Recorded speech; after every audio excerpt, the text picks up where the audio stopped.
I started writing for the Huffington Post, and all of a sudden my life changed because I could write for the Huffington Post. It changed everything for me. And this is how powerful the media is, not just because it, is there for impact, but when you are starting out and want to share your message, when your stuff gets picked up, you're like, what? It is so incredible for your confidence. So it started me on a journey for sure.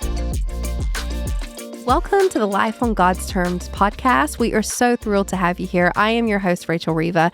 Today, I have with me my sister, host, and guest, Wendy Hayes. Hey, Wendy. Hey. Thank you so much for joining me today. We have a really fun and important topic, which is how to use the media for good. It's a real need to have good news stories in the media and lean into it. I think so. And before we get started, Wendy is here. Yes, she is my sister, but she is also the marketing director for Life on Her Terms Media and has done marketing for non-for-profits for many years, I'd say, in your career. So it's really, these are conversations we have behind the scenes a lot. We do. All the time. More than I care to admit. More than we care to admit. Yeah, we constantly are forwarding each other gifts and stories. Have you seen this? Yeah. Because I'm fascinated by how the media is used in so many different ways. And the reason we wanted to do this episode is because I guess we wanted to, there's so much fear around it, around what the media is and the agendas and, the media is just all this or all that or all bad. And I guess I just want to add some positivity to this, to this narrative and say, because I have a background in media, obviously I've worked in the media for like 18 years now, and it's both good and bad. But the truth is, it's like anything. It's a tool. It's a tool that's there for impact. And I'm a real big believer because I have seen how the media has been used for such good, but also things that aren't good as well. And we're living in really interesting times right now. And I think it's a time that if you're a little bit concerned or discouraged about media, this episode, the goal of this episode is to encourage you, and it's to help you to engage with the media more confidently,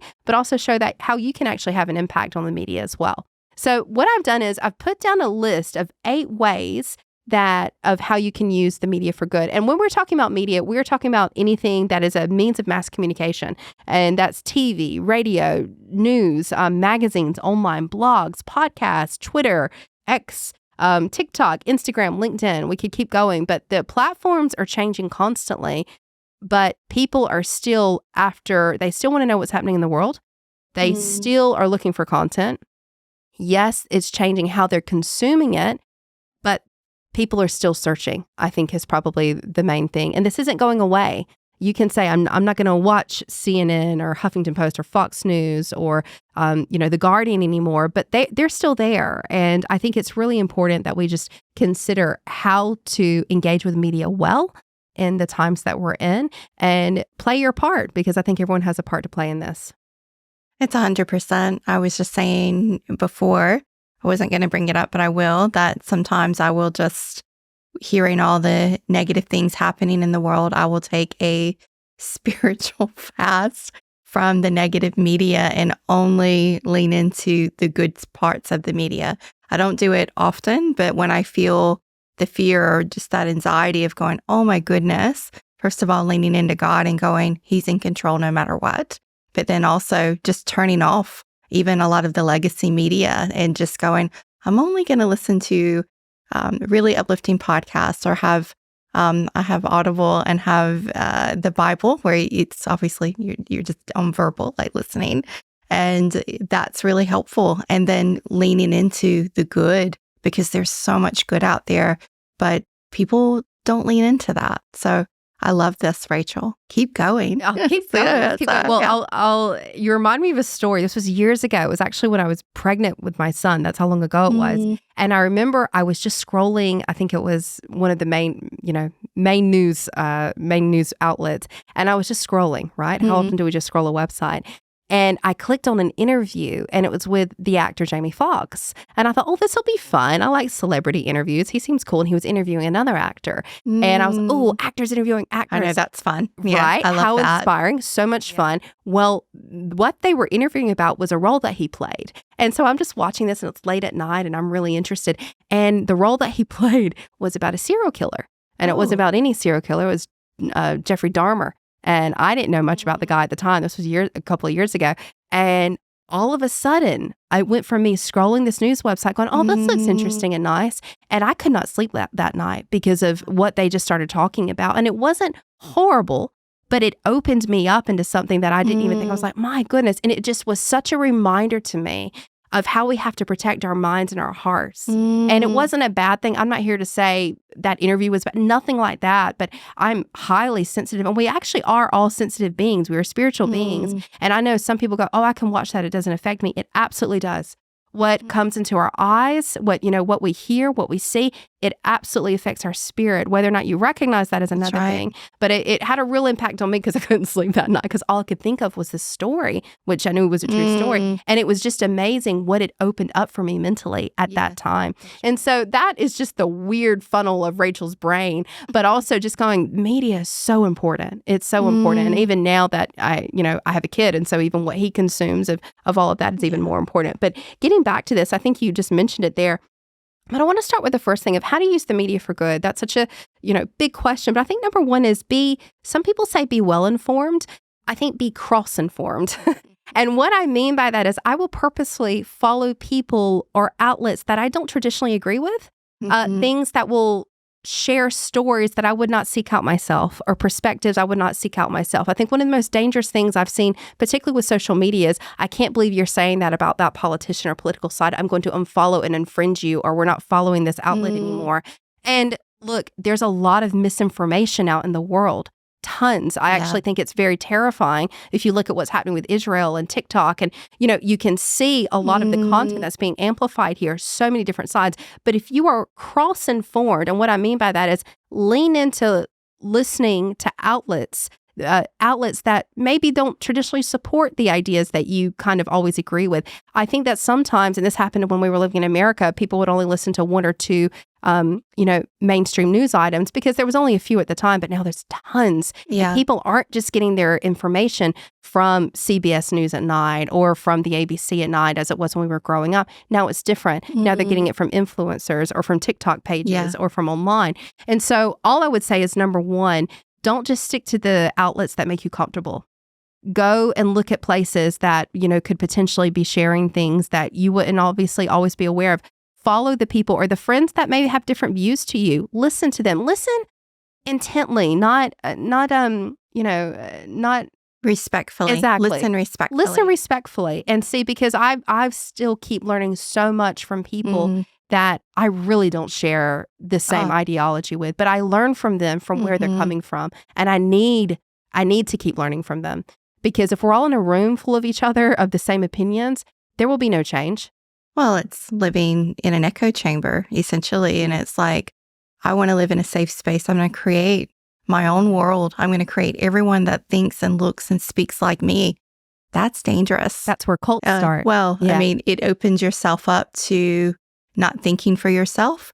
And yes, that is 100% where cults start. I was like, I could go there. That was a strong word. I was like, wow. Where cults start, people. Well, Jeffrey Dahmer and the cults are in. Wow. You never know what you're going to get with me. What are you scrolling? I mean, when I say open, that's open. It was a video interview, and I'm just saying, I would. Sure. I mean, they should have had a warning on it. It was on the homepage. I'm teasing you.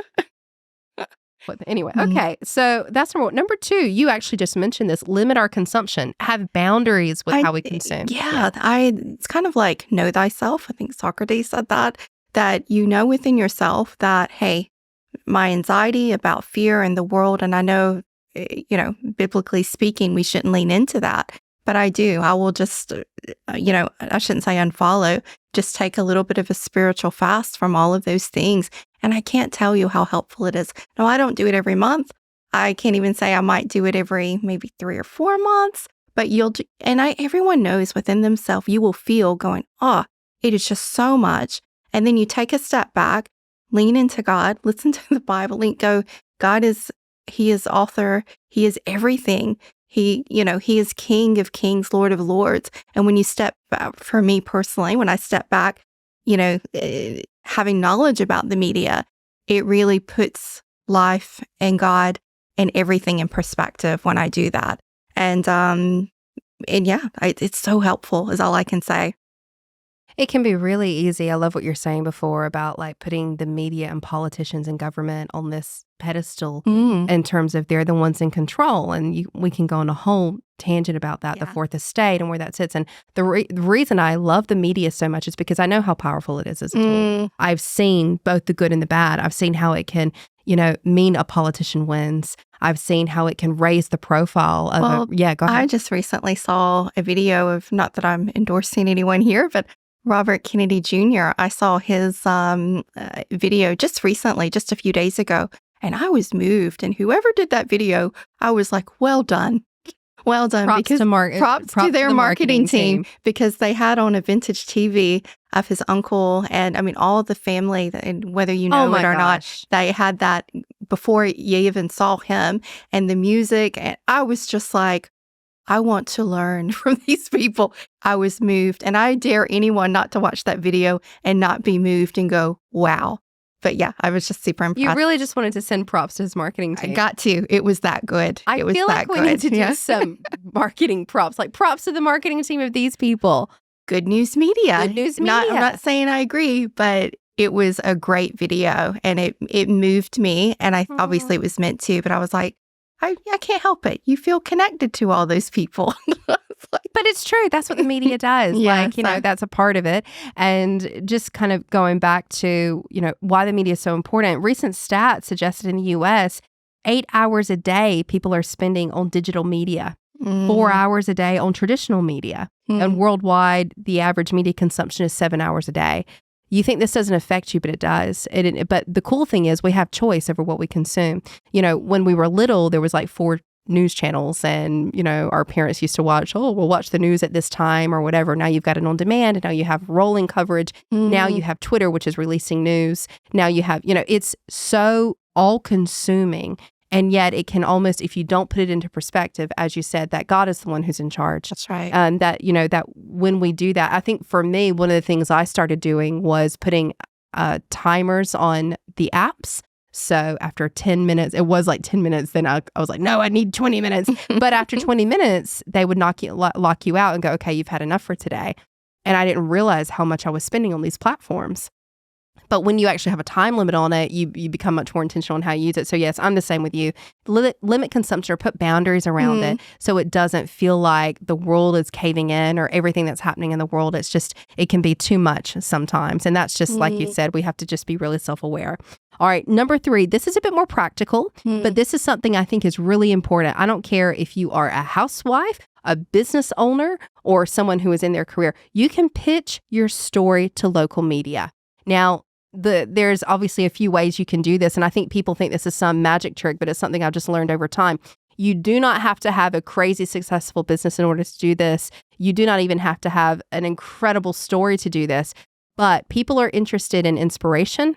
They are interested in success. They are interested in stuff that's happening in your community or your neighborhood. And so you could pitch a story to your local media. That story could be around your expertise, or it could be around an experience you've had. A couple of years ago, my son and I were in a car accident, and it was so scary. It was big. It was one of the scariest moments of my life. Thankfully, God was really looking out for us in that moment. However, the flip side of all of that was we were so amazed by the outpouring of the people around us. So we had paramedics who were lovely. We had police. Yeah. We had the RTA came, the ambulance came, the fire people came. We had a lot of people around. Yeah. And I actually wrote a letter to the police, the guy who was on the scene, and just a thank you letter, or to say thank you. And then I actually pitched a story to the local media and said, hey, I just experienced the kindness of our community helpers, and they were amazing. And so I ended up getting a story on ABC Radio. Yeah. And all they did was interview me. And I said, this happened. These people helped. We have amazing support and emergency workers. We need to say thank you more. That was the story. I didn't do anything that crazy, but they were the ones who did. All I was doing was saying thank you to the people helping our community. That was the whole point. So you can do that. Yeah. And kindness matters. Kindness matters. Reminds me of a story that I just saw recently. The Patriots fan gets rewarded. Did y'all see that? I did not. Well, there was a fan recently that he was in a live game, and a woman came over and told him off. Now, obviously, it's a smartphone time generation. Oh. Someone recorded it. It got back to the owner of the Patriots, and he called him in. Obviously the news was there. And I'll just say this about this gentleman. He was so classy in how he handled it. He didn't respond. He just took it.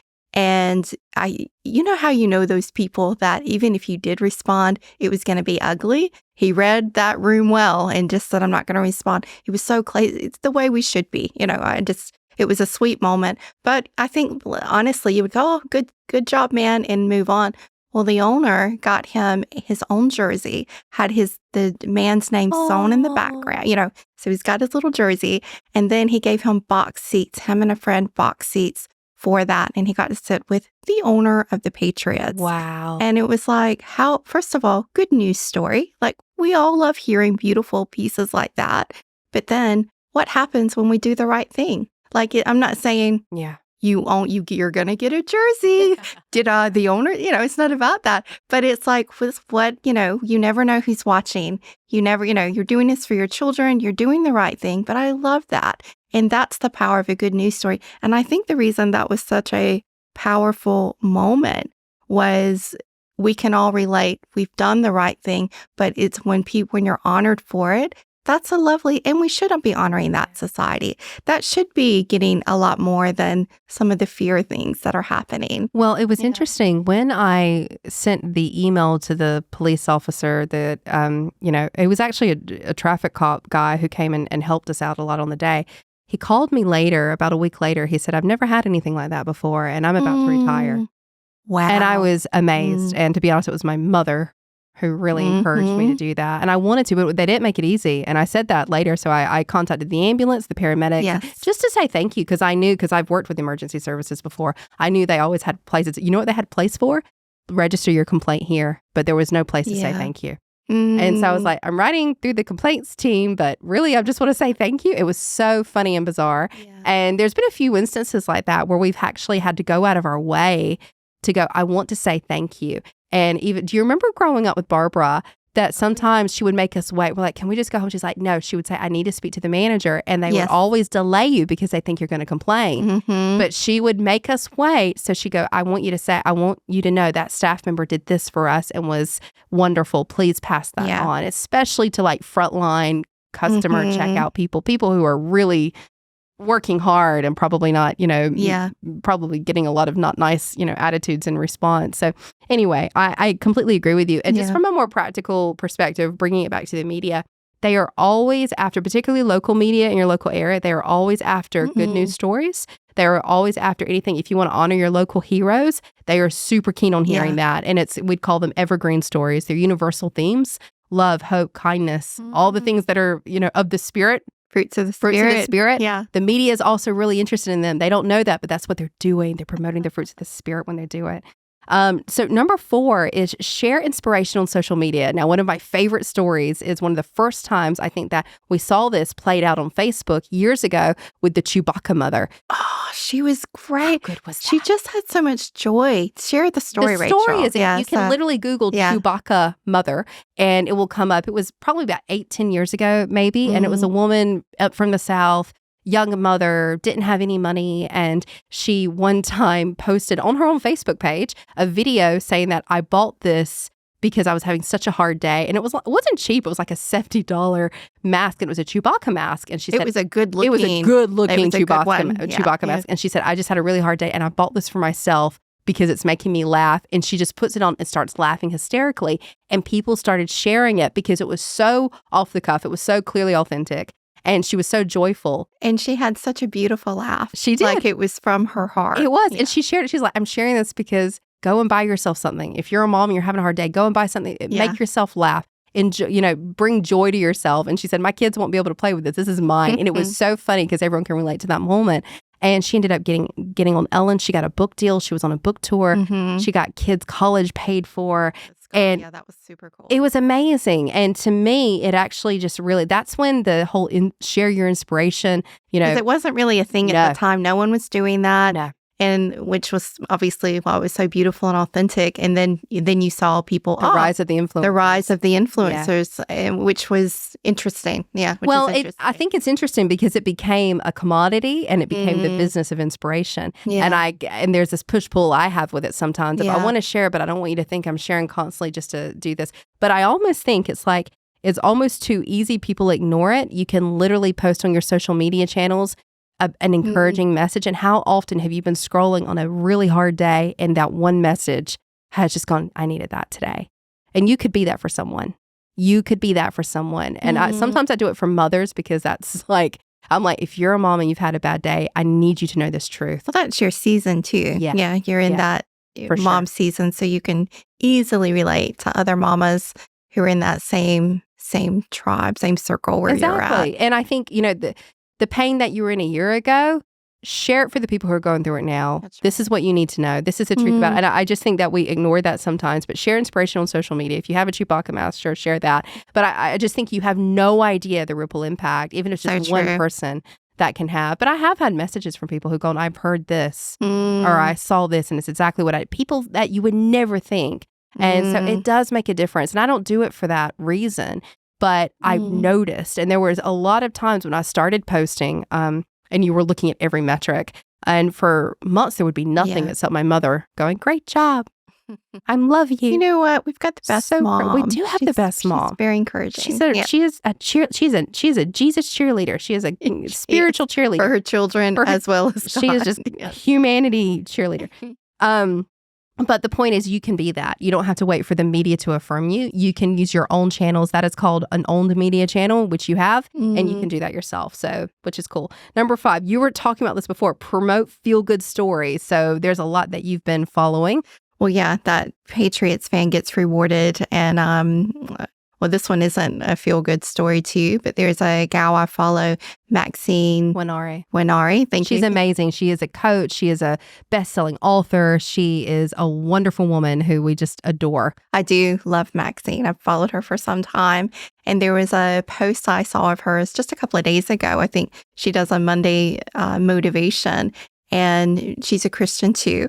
And she said everything can change in an instant. And the photo was when she was in Norway and she was going there she was a godmother and she was going there for that. And so she's on the church pew with obviously the family. And she said, I've had a tough time. And I shouldn't say I've never met Maxine, but you know how you follow people and you just, your God heart kind of connects with theirs. And you just know she's a heart girl. So she just said, I was having a really tough time. It wasn't easy to get there. And she then had met her husband, who was also the godfather who she hadn't met before. And they went on and they had children and they're lovely. And now she obviously, like Rachel said, has her own coaching business. But it was just, I love her stuff for the same thing that she posts hard things, but she also posts motivational things. And I love that about her. And we need more Maxines in the world that do that. And I'm not trying to plug her, but I just love her. Oh, yeah, I love her. Maxine too. And I've met Maxine and I, we have met a couple of times. She's an amazing woman. And I think you just have to kind of, when you see those women who resonate with your heart and your spirit, and I'm going to say what she has done is she's sharing her story, parts of her story that have and really... you feel that. You feel that. You feel the authenticity. The authenticity. And I think people feel that. And you have a story like that. Everyone has a story like that where you're like, I didn't know, but everything was going to change for me this day when this happened. Yes. And I think that's really encouraging to know you have those stories. We are all storytellers and we're all story cravers. We crave those stories of hope and overcoming, of inspiration. Yes, so I love it. No, I love that. Maxine is amazing. And number 6, you could write a blog. And I mean, there's so many different ways. Media isn't just one platform. Right. You could write a blog about your faith, your expertise, what you know for sure, the things that your friends come to you about. You could write a blog about that, either on your own website or you could pitch it to other blogs, which is how I got started, by the way. I started writing for the Huffington Post, and all of a sudden my life changed because I could write for the Huffington Post. It changed everything for me. And this is how powerful the media is, not just because it, is there for impact, but when you are starting out and want to share your message, when your stuff gets picked up, you're like, what? It is so incredible for your confidence. So it started me on a journey for sure, which is really cool. But I also think, Rachel, you are so gifted at writing. Yes, you're my sister and all of that, but you're gifted at writing, and people really catch the energy of the words people are putting out there. And that's not just in media, that's for everyone, that's for everywhere. And my daughter Audrey, she was reading something, and I said, oh, just make sure when you say that, I said, people can actually feel the energy of what you put out there without sounding airy-fairy. I promise you they can. And I won't go into too much on that on a spiritual front, but oh my goodness, it matters. It counts. And so when you got picked up with the Huffington Post, Ariana, I believe, caught the energy of what you were throwing out there. It's so true. Thank you. And Ariana, I should probably add, I did plug her book in the blog. You did. And pitched it directly to her. Who knows? Who knows? Who knows? Maybe it was the energy, or maybe it was I think it was the energy. I think it was the energy. I'm being honest. And you know what? Yeah. I believe that was a God ordained moment, and I followed the crumb in that moment. But thank you. Yeah, it was true. It's interesting, but I think there's all these. I call them like divine media moments. We all have them. 100%. We do. We all have them, but we have to be willing to walk through that door and pitch it. Well, it's like you have to be ready. You have to be ready every day. You have to show up, whether you're at church, whether you're at work, even walking, doing your shopping. You never know when God is going to have your divine media opportunity. I think we think that I just want to say we have to be ready every day at that. Yeah, I think it's absolutely, we talk about kind of in our course that you have to be media aware, which is why we say you need to be informed about what's happening in your industry. And I love what you were saying about being cross-promoting. Being cross-informed. I think it's really dangerous when we're only choosing to engage with one opinion.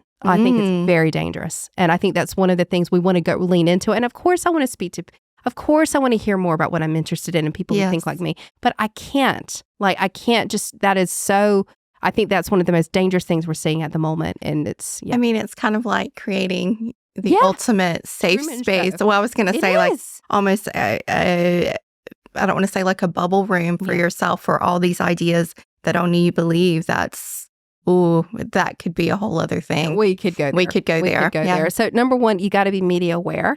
Number two, you have to be media ready. Like you said about even how you look, but even media ready is having your bios in place, knowing the expertise you talk about. A bio could be 2 lines. It doesn't have to be crazy. Having LinkedIn, having your things up to date, your profiles up to date, and then be media hungry.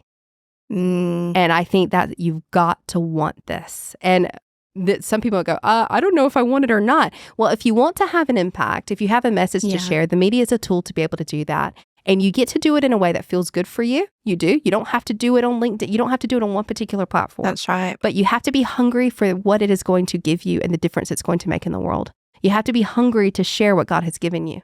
Yeah. Just don't hold on to one platform. It has to be this one. Be open, be teachable. And be coachable. I did not think that my biggest content that would be shared would be about my motherhood experiences. I thought it would all be about my expertise, and yet it was the ones when I shared the most vulnerable parts of parenthood that would be picked up by national news. That would be picked up by Mamma Mia or SBS. I loved that. I mean, I love that it was picked lovely, up. Yeah. And I get it, but it was not what I expected. And if I wasn't careful, I could go, well, I don't want to share that part because that's not, I don't want to be a mama blogger. I don't want to be the mother person who talks about this stuff. But it wasn't about me. It wasn't about me. And I think that's the thing. It's not about you. It's actually, for us, we can say it's not about self-promotion. It's about kingdom promotion because it is. And for me, I just wanted, at the time, I want every mother to know she is not alone if she is feeling this way. That was because it can be obviously some things can be very isolating. And so I had to really let go of my ego in that moment and go, I know you don't want to look unglamorous and you want to look like you have it together all the time, but this is going to help somebody. Yes. And it was really lovely to see that, it did have an impact. It wasn't the impact I thought I was called to have in that moment or season, but that was really nice to see. But that wasn't my decision. No. So it's about being open, like you said, to however God is choosing to use your message or your platform. Right. You have to be open to that. It may not be the one you think. It may not be that, but you've got to be open and willing to go there if that's the case. And number 7, which you've already covered, which is engaging with content and sharing content that's uplifting and helpful, which we've already kind of touched on, which was great. Yeah. And number 8, hey, pitch yourself to a podcast. Boom, boom, tish. Hello. Speaking. Look, I think podcasts are so powerful, as we can tell here, and really happy that podcasts exist now because it is giving a platform for anyone to use the media in a way and go, this is the message God has given me. You don't have to have a traditional media outlet pick it up. You get to transform the airwaves just by sharing something that God has given you. And I think that's really powerful. Absolutely. A lot of podcasts will have a way for you to put yourself forward to be a guest. And that is a super, super way to publicize yourself. And it's not publicizing yourself, it's publicizing, the kingdom. And it's that weird feeling of, oh, I don't want it to be about me. And it's not, because people, again, feel the energy and really feel God through you. But it's such, and from terms of a marketing lens, it's so great. It's so great. I do believe that as Christians, sometimes we have this, I call it a misled humility, not a false humility, because it's like, oh, it's not about me. It's about the kingdom, the message. Well, it comes through you. And if you're not willing to step forward, people won't be hearing that. Being obedient to what you've been called to, and then how you get it out there. And this is how you get it out there. Billy Graham was heavily criticized. Yes. No one thinks about this, but he was really criticized when he was on the airwaves and he went on TV. He went on Johnny Carson. He went on the late night shows. No one did that. No TV evangelistic preachers did that at the time. But he was very specific. He said, well, God said, go and tell everyone about me. Go into the world. Go into the world. So he did. He did. Yeah. He went into the world and he said, I will use every channel I can. And I think it would be naive of us and unwise to ignore the opportunities that we have right now to influence the airwaves in a good way and for God's kingdom. So I think that's kind of a good place to potentially wrap this up. We really just want to, like Wendy said before, if you have a message, don't be shy about it. People need to hear it. God has given you that message to share. And so pick a platform, publicize yourself, pitch yourself as a guest on a podcast. If you want to hear more, we do have a course on this called Publicize Yourself Academy that takes you from the very basics of, how to figure out what to pitch yourself about and actually how to do the pitching to media and to other outlets. But more than anything, I think if you're listening today, it's because God has called you to speak in your space, in your industry, and in your generation about something. So don't ignore it, because be obedient to what God has seated in you and called for you. And we're here for you. Like I really mean that. Like there's so many people in the world who want you to succeed. All we want to see is more people who have more kindness, more good news media, more good news. We want more inspiration, and that's what everybody else wants as well. So you get to help make that happen. So thank you so much for joining me, Wendy. My pleasure. This was lovely. And hopefully that has been helpful to you today. We will have this resource available for you. So we will create this list and share it for you as a resource. So it will be available in the show notes of how to use the media for good and with practical tips of how you can do that today as well. Thank you for joining us and sending you much love.